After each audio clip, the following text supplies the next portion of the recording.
नमस्कार, मैं हूं आपके साथ अनुराग मुस्कान। केंद्र की मोदी सरकार को 2 साल पूरे होने जा रहे हैं। इस मौके पर हम सरकार के 2 साल के कामकाज और चुनौतियों को लेकर के सरकार के मंत्रियों से खास बातचीत कर रहे हैं। इसी कड़ी में वन एवं पर्यावरण मंत्री प्रकाश जावड़ेकर जी आज हमारे साथ हैं। प्रकाश जी लंबे अरसे से बीजेपी की स्टूडेंट विंग एबीवीपी से भी जुड़े रहे, बाद में बीजेपी के जरिए सीधे सक्रिय राजनीति की उन्होंने राह पकड़ी। 2014 में मोदी सरकार बनने के कुछ दिनों के लिए प्रकाश जी सूचना एवं प्रसारण मंत्री भी रहे और इस दौरान उन्होंने मीडिया की आजादी का खुलकर पक्ष लिया था। आइए सीधे बात करते हैं केंद्रीय वन एवं पर्यावरण मंत्री प्रकाश जावड़ेकर से। प्रकाश जी, बहुत बहुत स्वागत है इंडिया न्यूज में आपका। कैसे हैं आप? बहुत अच्छा लगता है मुझे इंडिया न्यूज से बात करने में। हमारा भी सौभाग्य है कि आज आप इंडिया न्यूज पर हैं। प्रकाश जी, मोदी सरकार अब 2 साल पूरे करने जा रही। 26 तारीख को 2 साल आपके ऑफिशियली पूरे हो जाएंगे।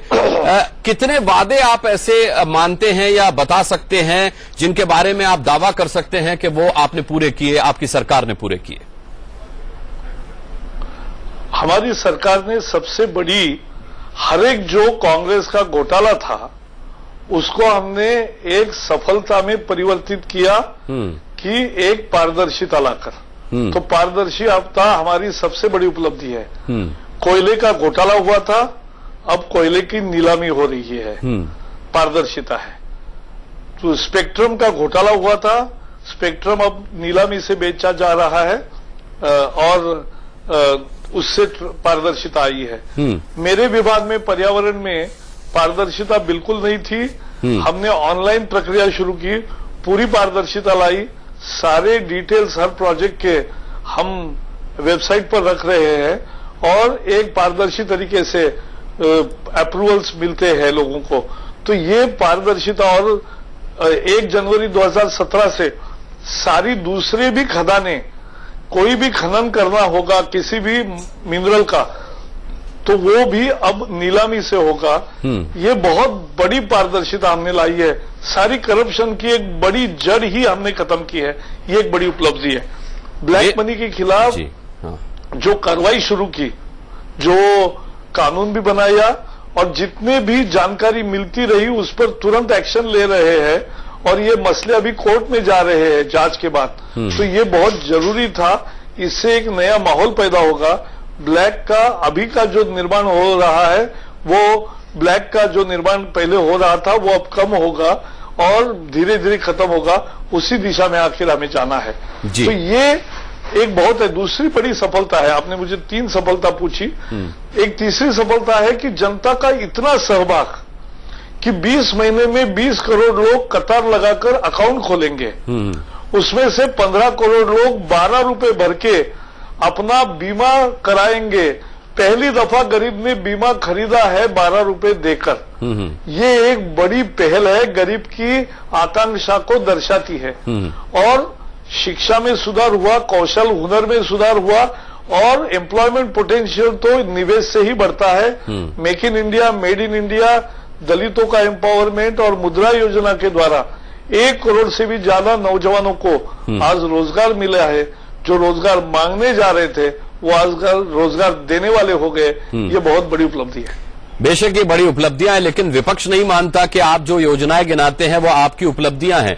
अक्सर ये कहा जाता है कि यूपीए सरकार की योजनाओं का ही नाम बदल करके आपने उन्हें लागू किया है। जैसे डीबीटी को जनधन बना दिया गया है, निर्मल भारत अभियान को स्वच्छ भारत बना दिया गया है। उस समय केवल घोषणा हुई थी, काम हमने किया। और कोल का घोटाला और कोल का ऑक्शन तो उन्होंने नहीं किया था। बाकी सारे ऑनलाइन प्रक्रिया उन्होंने नहीं शुरू की थी। और सारे खदानों का नीलामी और बाकी स्पेक्ट्रम की नीलामी ये उन्होंने नहीं की थी, हम कर रहे। तो वो पारदर्शिता है, वो फर्क है, वो नहीं किया था। और स्वच्छ भारत का आज जिस तरह से प्रचार हुआ है, जनता की हृदय में जाकर बसा है और बच्चे ही अभी माँ बाप को बताते हैं कि गंदा मत करिए। तो ये जो बदलाव आया है, ये प्रधानमंत्री जी के नेतृत्व का परिचय है। पारदर्शिता शब्द का आप कई बार इस्तेमाल कर रहे हैं, लेकिन सबसे बड़ा आरोप मोदी सरकार पर यही है, काले धन का आपने जिक्र किया, उसे लेकर के काले धन को लेकर के जो कहा गया था, जो वादा किया गया था, उसमें पारदर्शिता नहीं बरती गई। 15-15 लाख अकाउंट में आएंगे मोदी जी ने बोला था, लेकिन अब तक किसी के अकाउंट में नहीं आए। पिछले दिनों बाबा रामदेव से जब इस बारे में सवाल पूछा तो उन्होंने भी मायूस होकर प्रकाश जी कहा कि काला धन आया ही नहीं, तो अब इस बारे में बात क्या करूं? नहीं, मैं बताऊंगा। ऐसा है, ये कोई जादू की छड़ी या स्विच ऑन स्विच ऑफ जैसी स्थिति नहीं है। कांग्रेस के जमाने में भ्रष्टाचार की जड़ें इतनी गहरी हुई जो हेलीकॉप्टर घोटाले में दिख रहे हैं। सैकड़ों कंपनियों का जाल फैलाकर हजारों पद्धति से और सारे प्रकार के टैक्स हेवन में जिस तरह से पैसे का इधर का उधर 1-2 का 4 करने में लोग माहिर हो गए थे, उसको ढूंढ के, लेकिन जो भी जानकारी आ रही, पनामा पेपर से जानकारी आई, तुरंत हर एक की जांच शुरू कर दी। जो भी जानकारी एचडीएफसी से, बाकी एससी एचबी बाकी बैंकों से जो आई, जर्मन से जो आई, उसका भी तुरंत संज्ञान लेकर गया। सभी देशों के साथ संधियां भी की। अब सभी देशों से जानकारी का फ्लो ज्यादा आने लगा। तो ये शुरुआत है, ये एक दिन में होने वाला काम नहीं है। देश का काला पैसा निर्माण करना, बंद करना, ये तो कानून हम बना ही रहे हैं कि यहाँ पहले अभी बंद हो, निर्माण होना, और जो बाहर रखा है उसको भी वापस लाएंगे। जी, चलिए, उम्मीद करते हैं। मोदी सरकार के 2 साल जैसा पूरे हो रहे हैं प्रकाश जी। 5 राज्यों में अभी विधानसभा चुनाव संपन्न हुए हैं। कल हमने इस पर एक एग्जिट पोल भी किया था और उसके नतीजे मेरे पास हैं। यहां इन नतीजों के हिसाब से, एग्जिट पोल का जो अनुमान है उसके हिसाब से असम में आपकी सरकार बनती हुई नजर आ रही है, लेकिन बाकी राज्यों में आप अपनी अटेंडेंस लगा दें, यही काफी है। और इसके हिसाब से ये जो परिणाम है प्रकाश जी, मेरा सवाल पूरा सुन लीजिए। इस परिणाम को आप किस तरीके से देखते हैं जो एग्जिट पोल के आए हैं, और इसका पूरे देश की राजनीति पर क्या असर पड़ेगा? क्योंकि देखिए, उधर अगर तमिलनाडु की बात करें तो वहां पर कांग्रेस और डीएमके बढ़त बना रहे हैं सर्वे के हिसाब से, वहां पर भी आपका कुछ नहीं है। अगर हम बात करें केरल की तो लेफ्ट जीते या यूडीएफ जीते, आपके लिए स्थिति बदलने वाली नहीं है। और अब तो कांग्रेस और लेफ्ट भी राष्ट्रीय परिदृश्य में गलबहियां कर रहे हैं। देखो, देश की 2 प्रमुख पार्टियां हैं, भारतीय जनता पार्टी और कांग्रेस। और जिस सर्वे का आप उल्लेख कर रहे हैं उसमें सबकी एक राय है कि दोनों 2 राज्य कांग्रेस के पास थे इस 5 में से, दोनों से वो सत्ता से बेदखल हो रहे हैं और हम एक नया राज्य जीत रहे हैं। तो ये बड़ी पहल है। 5 राज्यों के चुनाव का ये मतितार्थ है एक। लेकिन फिर भी मैं एक कहना चाहता हूं, सुशासन यह हमारी प्रतिबद्धता है, जनता को दिया हुआ वादा है और उसी के लिए हम सरकार चला रहे हैं। तो सुशासन हम देंगे ही। राजनीति और चुनाव एक अलग गणित होता है। देखो, आज दिल्ली के 13 नगर निगम के 13 सीटों का चुनाव हुआ। वो वैसे नगर निगम का चुनाव है, लेकिन एक झलक है। वो झलक में क्या निकला कि जो पहले 2013 में जो हुआ था विधानसभा का चुनाव, उसमें बीजेपी को 34% मिले थे, कांग्रेस को 25% मिले थे और 29% आप पार्टी को मिले थे। एग्जैक्टली आज भी वही परिणाम आया है। यानी बीच में जब केजरीवाल सत्तासीन हुए तो केजरीवाल को जो एकदम बढ़त मिली, क्योंकि कांग्रेस एकदम खत्म हो गया, 25% वोट से वो 9% तक आ गए थे। आज ये दिख रहा है कि ऐसी स्थिति नहीं है। तो एक इलेक्शन एक अलग गणित है। लेकिन प्रकाश जी, स्थिति आपके लिए भी नहीं बदली। विधानसभा में भी आप 3 थे, एमसीडी में भी दिल्ली में 3 रह गए। नहीं, 12 में से 3 है जी। आज के एमसीडी के चुनाव थे, वो तीनों में हम सत्ता में है। जी, चलिए, आप वन एवं पर्यावरण मंत्री भी हैं, कुछ सवाल मैं उसके मुतालिक भी पूछ लेता हूं। जब प्रधानमंत्री चुनाव प्रचार के दौरान असम गए थे तो वहां उन्होंने प्रकाश जी कहा था कि जिस तरीके से एक सींग वाले गैंडे के शिकार हो रहा है और उनके जो शिकार करने वाले हैं उन्हें कांग्रेस का संरक्षण प्राप्त है। मैं आपसे सवाल ये करना चाहता हूं कि क्या आपके मंत्रालय ने इसका संज्ञान लिया है? बिल्कुल लिया और काम भी किया। गेंडे के लिए मैं आपको उदाहरण बताता हूं। मैंने वहां जाकर 2 दिन रहा, लोगों के साथ मिला। हमने तुरंत लगभग 25-30 करोड़ का सैंक्शन करके एक स्पेशल प्रोटेक्शन फोर्स वही के लोकल नौजवानों का पक्का उनको हथियार बंद ट्रेनिंग देकर उनका निर्माण करने को आसाम, क्योंकि वो निर्माण करना आसाम सरकार का काम होता है, फॉरेस्ट वो स्टेट सब्जेक्ट है। लेकिन हमने पैसे दिए, लेकिन 2 साल हुए आसाम सरकार ने उस पर कार्रवाई नहीं की। यही दर्शाता है कि उनका किसमें हित था। लेकिन फिर भी जो यंत्रणा है, उन्होंने एक काम किया कि हमारे फॉरेस्टर्स ने 20 पोचर्स को मार गिराया है पोचिंग करते हुए।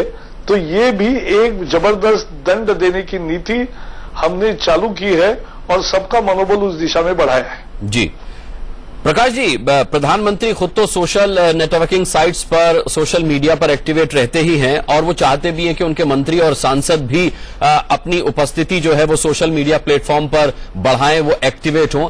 आपने तो खैर पूरी की पूरी एक वेबसाइट बना रखी है। मैं आपसे पूछना ये चाहूंगा कि पर्यावरण और वन मंत्रालय को इससे कोई फायदा हुआ है क्या? कितना असरदार ये रहा है आपके लिए? नहीं, 2 बातें हैं।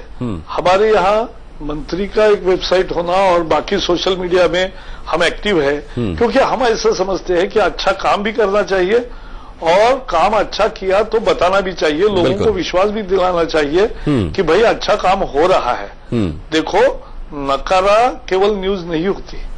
मैं भी एक पत्रकार ही मानता हूं स्वयं को, तो अच्छी भी न्यूज है और अनेक मैगजीन्स और अनेक डेलीज अभी पहले पेज पर 2 कम से कम पॉजिटिव न्यूज दिखा रहे हैं। ये भी जरूरी है समाज के संतुलन को, क्योंकि अच्छी चीजें भी हो रही है, बुरी हो रही है वो तो बताना ही चाहिए, लेकिन अच्छी हो रही वो भी बताना चाहिए। और जो मंत्रालय की वेबसाइट है वो मुख्यतः आज केवल जो जिनका काम होता है और पर्यावरण में रुचि रखते हैं वो वहां जाते हैं, लेकिन सबसे ज्यादा विजिट्स हमारे मंत्रालय के विजिट्स को होते हैं। लेकिन उसका भी रूप हम 1 महीने में बिल्कुल अच्छा करेंगे कि ज्यादा से ज्यादा जनता आएगी, ज्यादा से ज्यादा जानकारी मिलेगी और ज्यादा से ज्यादा लोगों का पार्टिसिपेशन पर्यावरण की रक्षा में होगा, यह हम करेंगे। पर्यावरण की रक्षा की आप बात कर रहे हैं। आपके मंत्रालय ने उद्योगों के लिए सिंगल विंडो क्लियरेंस सिस्टम लागू किया था, इससे पर्यावरण को कुछ लाभ हुआ क्या?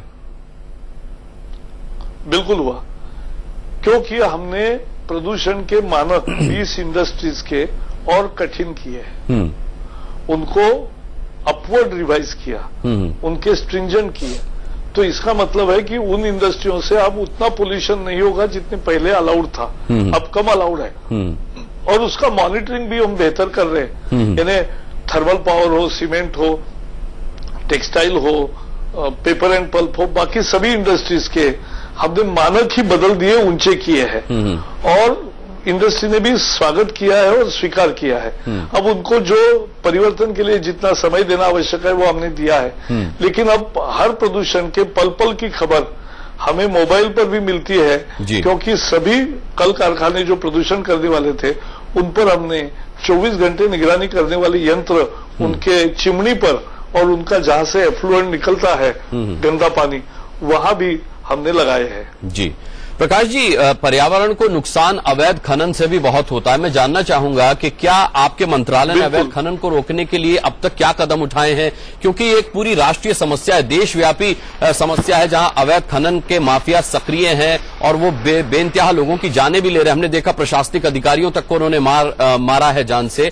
आपको नहीं लगता कि इसके लिए एक राष्ट्रीय नीति की जरूरत है?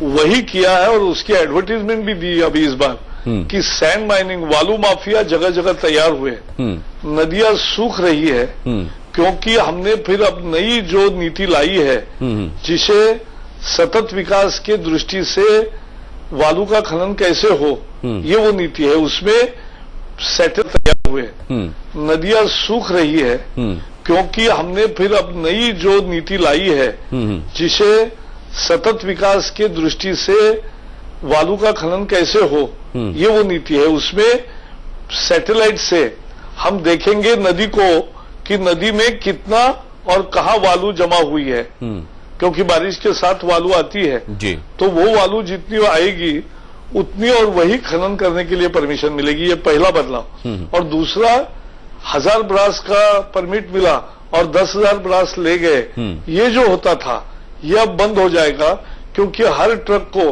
कंप्लीट सिक्योरिटी प्रूफ रिसीट है, वो बार बार यूज नहीं कर सकते, सिंगल यूज है, और उसका ट्रैकिंग होगा टेक्नोलॉजिकली, और इसके बारे में कैपेसिटी भी बिल्ड कर रहे हैं। आने वाले 1 वर्ष में आपको इस क्षेत्र में बहुत बदलाव दिखेगा।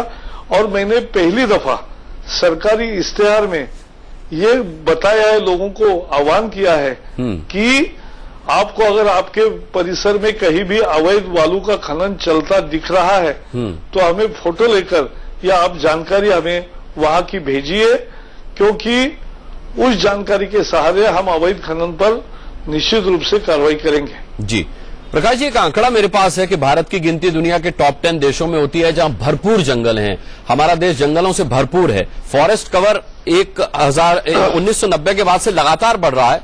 फिर क्या वजह है प्रकाश जी कि जंगल के साथ साथ प्रदूषण का जंजाल भी लगातार बढ़ता जा रहा है? जब इतने जंगल हैं तो फिर इतना प्रदूषण क्यों? नहीं, दोनों अलग चीज है। देखो, औद्योगिक प्रदूषण या वेस्ट मैनेजमेंट न होने के कारण होने वाला प्रदूषण, बायोमास बर्निंग से होने वाला प्रदूषण, वाहनों से होने वाला प्रदूषण, धूल से होने वाला प्रदूषण, इसका जंगल से कोई संबंध नहीं है। ये तो गैर जंगल क्षेत्रों में जो हो रहा है उसके कारण है। उस पर भी मोदी सरकार ने सभी उपाय किए। पहला, वाहनों का प्रदूषण कम कैसे होगा? जब पेट्रोल और डीजल की क्वालिटी अंतर्राष्ट्रीय स्तर की होगी। वो पहले तय किया था कांग्रेस सरकार ने कि 24 में होगी। हमने ये कहा कि 4 साल पहले होगी, 2020 में ही होगी, और उसके लिए 60,000 करोड़ का निवेश हो रहा है। पेट्रोल डीजल की क्वालिटी सुधरेगी और पेट्रोल डीजल फिर ये निश्चित रूप से अच्छे मानक पर आएगा, उससे ये प्रतिमा बढ़ेगी। जी, तो ये एक काम हो रहा है। जी प्रकाश जी, आप वाहन भी वैसे ही होंगे जी। तो प्रदूषण देश भर का वाहनों का 90% कम होगा। हमने दूसरा काम किया, औद्योगिक प्रदूषण के मानक ही बदल दिए, ऊंचे किए, तो वहां प्रदूषण कम होगा। उसका मॉनिटरिंग भी बेहतर किया। अभी जो कंप्लायंस नहीं करते थे उनको बहुत छोटी पेनल्टी होती थी, अब ये पेनल्टी बढ़ेगी। अच्छा करो तो अच्छा फल प्राप्त होगा, अगर बुरा करो तो बुरा भुगतोगे। ये भी इसका पोल्यूटर पे ये प्रिंसिपल रहेगा। और सबसे महत्वपूर्ण बात, सारे कचरे के प्रबंधन की व्यवस्था को आमूल चूर परिवर्तन किया है। और धूल के संकट से निजात पाने के लिए कंस्ट्रक्शन डिमोलिशन रूल्स पहली दफा हमने तैयार किए हैं। जी प्रकाश जी, वाहनों से प्रदूषण की आपने बात की, आपने कहा अच्छा करोगे तो अच्छा होगा, बुरा करोगे तो बुरा होगा। अभी दिल्ली में प्रदूषण कम करने के लिए केजरीवाल सरकार ने ऑड इवन स्कीम लागू की और आपने उसे फेल करने में कोई कसर नहीं छोड़ी। ऐसा मैं नहीं कह रहा हूं, केजरीवाल साहब ने कहा था कि बीजेपी ने ही उनका ऑड इवन फॉर्मूला फेल करने में कोई कसर नहीं छोड़ी। एक मिनट जी, मैं किसी सरकार के, दिल्ली के प्रदूषण केवल दिल्ली सीमा पे नहीं होता है। हमने 5 मंत्री, 5 राज्य, उत्तर प्रदेश, पंजाब, हरियाणा, राजस्थान, दिल्ली, इन सभी 5 मंत्रियों की और उनके सभी अधिकारियों के 3 साल का प्लान बना के, क्योंकि चारों प्रकार का प्रदूषण है, चारों को मात देना है और इसलिए हर एजेंसी ने काम करना है, हर राज्य ने काम करना है। उसका एक नक्शा बनाया, 5 बार बैठकें की, हर 3 महीने के बाद बैठक कर रहे हैं। तो यह हमारा प्रयास है पॉजिटिव। हम ऐसी प्रदूषण पे राजनीति नहीं करते, लेकिन जो मोदी सरकार ने 60,000 करोड़ से इन्वेस्टमेंट से जो पेट्रोल और डीजल क्वालिटी के सुधार का निर्णय लिया है वो ऐतिहासिक है। उससे देश भर का वाहनों का प्रदूषण 90% सदा के लिए कम होगा। जी, मैं छोटे छोटे उपायों की चर्चा नहीं करता। ठीक है, आखिरी 2 सवाल प्रकाश जी। इस तरीके से आरोप आप पर यह भी लगा रहा है विपक्ष के, समझौता ब्लास्ट का मामला हो या फिर मालेगांव ब्लास्ट का मामला हो, आपकी सरकार जो है वो संघ और हिंदूवादी संगठनों से जुड़े लोगों को उसमें बचा रही है। इस पर क्या कहेंगे आप? नहीं, बिल्कुल। देखो, हमारा कभी भी पॉलिटिकल एजेंडा नहीं रहा।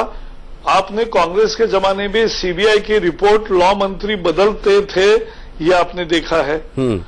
चिदम्बरम और बाकी लोगों ने राजनीति कहते हैं तो एक भगवा आतंकवाद का नारा नया तैयार किया और उसको सिद्ध करने के लिए कैसे कैसे जो सबूत नहीं थे वो भी सबूत के तौर पे पेश किए, जो कोर्ट में भी नहीं टिके, चार्जशीट भी नहीं हुआ। और आज एनआईए को जब आजादी है पिछले 2 साल से, तो उन्होंने सही तफ्तीश करके जो उनके सामने आया, सभी मुक्त नहीं हुए हैं। जिन पर आरोप है उनको आरोप लगे, लेकिन जिस कानून के तहत आरोप लगने चाहिए वही आरोप लगे जी। हैं और ये सबके लिए है। जी। हमारे शासन में पहले 9 आरोपी भी कोर्ट के द्वारा मुक्त हुए हैं, तो ये मजहब के आधार पर नहीं तय होता, गुनाह के आधार पर तय होता है। जी प्रकाश जी, जब महाराष्ट्र में बीजेपी आपकी पार्टी जो है सबसे बड़ी पार्टी बनकर उभरी थी तो संभावित मुख्यमंत्रियों की लिस्ट में आपका भी नाम चल रहा था। क्या मालूम है दिल्ली में आपका मन लग गया या होम सिकनेस होती है अभी? आखिरी सवाल। नहीं, ये आप ऐसे सभी खबरें हम पढ़ते हैं और बहुत मनोरंजन हमारा होता है, क्योंकि आखिर लोग तो खबरें बनाएंगे। सही ये है कि हमारे यहाँ निर्णय पार्टी में और सरकार में जिस तरह से होता है, पारदर्शी प्रक्रिया से होता है, और जो उचित निर्णय है वो प्रधानमंत्री और पार्टी अध्यक्ष ऐसे बारे में करते हैं और वही हुआ है। चलिए प्रकाश जावड़ेकर जी, बहुत बहुत धन्यवाद मैं करना चाहूंगा। आपने हमसे बातचीत की, मोदी सरकार के 2 साल पूरे होने पर आपने जो हमें जानकारियां दी, बहुत बहुत धन्यवाद। प्रकाश जावड़ेकर हमारे साथ थे। इसी के साथ इस पेशकश